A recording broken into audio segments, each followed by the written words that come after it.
నమస్తే. నేను ప్రస్తుతం భువనగిరి ఎల్లమ్మ టెంపుల్ దగ్గరలో ఉన్నాను. అయితే ఇక్కడికి అమ్మవారి దర్శనానికి వచ్చాను. విపరీతంగా దోచుకోవడం జరుగుతుంది.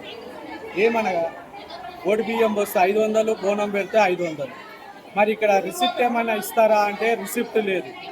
కమిటీ వాళ్ళే వసూలు చేస్తున్నా అని చెప్తున్నారు. మరి స్థానిక గౌరవనీయులైన ఎమ్మెల్యే గారు దీన్ని పట్టించుకోవాలి.